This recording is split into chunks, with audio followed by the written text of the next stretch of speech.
Okay, let's get into this. For those of you who sent this in, this isn't just a deep dive into music today. We are analyzing a crisis of structural integrity. We really are. We're talking about the architecture of human endurance. And we're doing it through Iron Covenant's, truly monumental 17-track concept album, Load-Bearing, The Architecture of the Human Soul. It's such a brilliant framework. They take the cold, unforgiving language of structural engineering. Stress, strain, failure. Exactly, all the pure physics of it, and they map it directly onto human burnout, onto emotional collapse. Right. It kind of gives you this clinical reason for why we break, and it just strips all the judgment away. And the whole album is the 3-act journey, right? It takes us from denial to destruction and then to redesign. Act 1 is the structure, or as they call it, the lie. Act 2 is the failure of the physics. And finally, Act 3, the foundation, the rebirth. So our mission today is to walk through this entire narrative, all 12 songs, all 5 of the spoken word pieces, to really get this journey from, holding up the world to finally rebuilding the self. It's a full arc. And it's designed to show you that sometimes failure isn't a choice. It's just mathematically inevitable. The laws of physics are just stronger than willpower. That's a powerful idea. Okay, let's jump in. Act 1, structure or the lie? Right. So this whole act is about the protagonist's belief, this deeply destructive idea that just enduring is the ultimate virtue. And it kicks off immediately with that first interlude, the contract. So you sign the paper. You take the position. You brace your back against the beam. You don't ask how heavy it gets. Yeah, it's a spoken word piece. Yeah. So short, but it sets the entire tone. You hear a match strike, a pen signing a paper. And that's the agreement, the promise to take the weight. Without ever asking how heavy it gets. It's that initial blind commitment to self-sacrifice. That really sets up the whole doomed project. And then the work begins with the title track, Load-Bearing. This is the stoic pride phase. He's proud to be functional, to be a component. The lyrics are almost industrial. We brace where it leans. We take what it gives. Yeah, just existing to be steady under the beam. He's not a person. He's a part of the structure. But to be a part, you have to be still. Which brings us to steady the needle. Right. And this track is all about that rigid discipline, suppressing any emotion, any signal that might, destabilize things. You got that quiet kept inside. And he's relying completely on the external maps and charts someone else provided. He thinks if he just follows their plan, he'll be fine. It's the ultimate external validation trap. You trust the map, not your own feelings.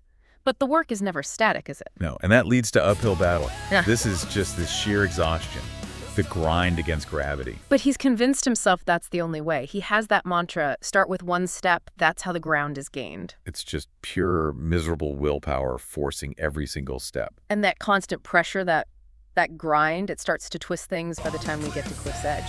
It really does. The physical strain becomes a psychological addiction. He gets so used to the stress that he starts finding a toxic thrill in almost failing. The stress isn't a burden anymore. No, it's a high. He's living where the danger meets desire. He's addicted to the adrenaline of nearly falling. I think we've all felt a version of that, right? That feeling of being indispensable. But the crash always comes. And it does in New Horizon. After all that work, all that sacrifice, the realization hits. The goalposts keep moving. The goal learns a new address. Exactly.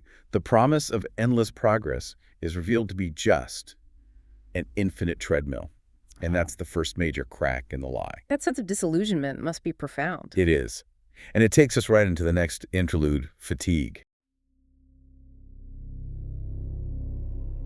It's not the weight that scares me anymore. It's the vibration.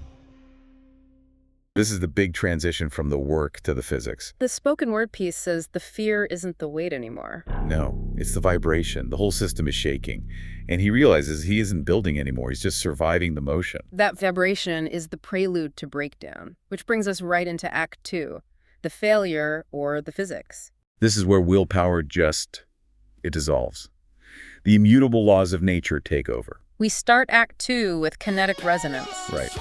So when a structure loses its stability, momentum takes over, the friction is gone, he's caught in this accelerating perpetual motion. And he mistakes that for freedom. He does.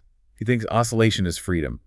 But really, the inertia has broken the seal, and the whole thing is just flying apart. That's so clever that the moment of breakdown feels exhilarating at first because you've stopped fighting. For a second, yeah. Wow. But that uncontrolled motion exposes all the quiet damage. And that's the theme of static erosion.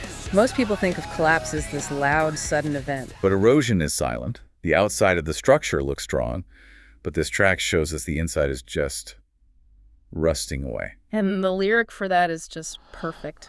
Rust is just iron learning how to breathe. It's the perfect analogy for neglected emotions. The healing, the venting, it was all suppressed. And now that suppression is the thing that's corroding him from the inside. So as the inside decays, the outside pressure becomes unbearable. That's sheer force. You got it. Shear force, for anyone who doesn't know, is lateral stress. Force is pulling in opposite directions, trying to slide something apart. Here it's a relationship conflict. You pull north, I pull south. It's not just friction anymore. The rivets are popping. It's a jagged, grinding tear.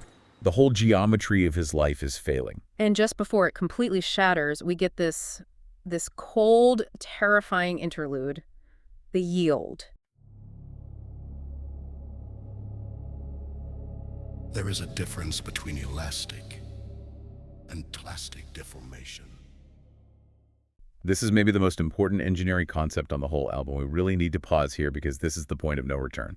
Okay, so explain why the yield point is so critical. Because it sounds like just another word for tired. It's so much more than that. It is fundamentally different. In engineering, when a material is under stress, it's elastic. It can stretch, but it bounces back to its original shape. Okay. The yield point is the moment it stops being elastic and becomes plastic. It permanently deforms. It might still hold for a bit, but it can never go back to the way it was. Right. And the interlude delivers that diagnosis with this, cold finality. We just passed the yield point. You will never be the same shape again. So he's not just burned out. He's been fundamentally changed. The material of his soul can't go back. That's a huge difference from just being fatigued. Precisely. And that permanent deformation, it just sets the stage for total chaos. It's this thermal shock. The shattering volatility of losing all emotional regulation. In engineering, thermal shock happens when you have a rapid temperature change and it cracks the material. He's going from hot rage to cold depression. Instantly, like the crash of the cold on a hot plate. He's splintering like glass. The structure is fragmenting. And then the final moment, the total collapse. Tensile limit. This is it. The cumulative snap. All that twisting pressure, the tensile strain, it just pushes the material past what it can handle. The wire is twisted, one turn too many. And this is the track where the album makes its core argument, right? The liberating part. It is. It's the mathematical proof. The system breaks, and the protagonist realizes the collapse isn't a failure of character. It's just math. All the willpower in the world couldn't change the physics of the material. The wire snaps, the structure falls, and it's not a moral failure. It's an act of physics. That distinction, failure of character versus failure of math, that's what makes this album so powerful for anyone who's been through burnout. It reframes it. It makes it a logical outcome of an impossible equation. But as we know, the fall isn't the end. It takes us into Act 3, the foundation or the rebirth. And the first sound in Act 3 is silence. Breathtaking silence in the interlude, Ground Zero. I expected it to be loud. But the collapse was quiet. He's expecting noise, judgment, more chaos. But he just finds quiet. Yeah. And he realizes, I hit the bottom, and I'm still here. The fall is over. That silence is the first glimmer of hope. And what does he find in the rubble? Bedrock. The discovery of the unshakable self. The track is this heavy, stomping groove metal. It's the complete opposite of the tight discipline from Steady the Needle in Act 1. Absolutely. It's a total rejection of that. Hitting rock bottom is a relief because the bedrock is the only thing the storm didn't take. But wait, here's a question. If he's finding this unbreakable foundation inside himself, isn't that just another kind of stoicism? How is this different from the lie he was living in Act 1? That is the critical pivot.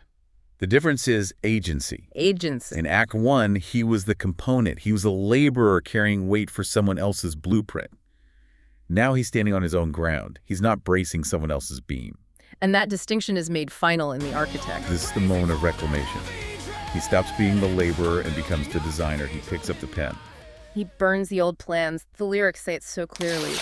I tore the chart off of the wall. I watched the final fragment fall. He controls the physics now, not the other way around. And you hear that triumph in the final chorus? It's a progression. It is. It starts with a tentative idea.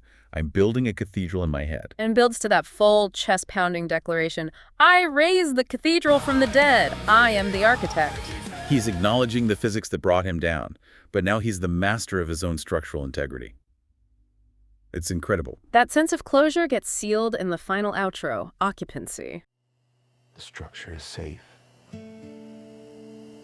It's time to live in it. Welcome home. It's the final piece. They started by signing a contract to bear a load. How does the ending contrast with that? They're signing a paper again. But this time, it's a permit to certify that the new structure is safe. The heavy industrial hum from the beginning of Act 2 is gone. It's replaced by wind and trees and acoustic guitar. A reclaiming of silence and self-determined safety. And it ends with that peaceful invitation. Welcome home. So if we synthesize all of this for you, the listener, the album proves that physical laws apply directly to emotional endurance. Our mental resources are not infinite. Right. And the breakdown isn't just inevitable if you ignore the strain. Sometimes the failure is actually necessary. You have to strip away the weak parts to find the unbreakable foundation underneath. I think the key takeaway here is that reclamation of agency. The protagonist starts as a tool in someone else's plan and ends as the sole designer of his own life. He still owns the load, but now he's the one who determines the limits. And in that final triumphant moment, the architect tore the chart off of the wall. So we'll leave you with this question. What maps, what charts, or what steady lies are you still relying on that maybe you need to discard to begin building your own cathedral? Think about the structure you're living in right now. Is it built to your specifications? Or are you just holding up someone else's beam, waiting for that inevitable sheer force? Something to consider as we close this deep dive.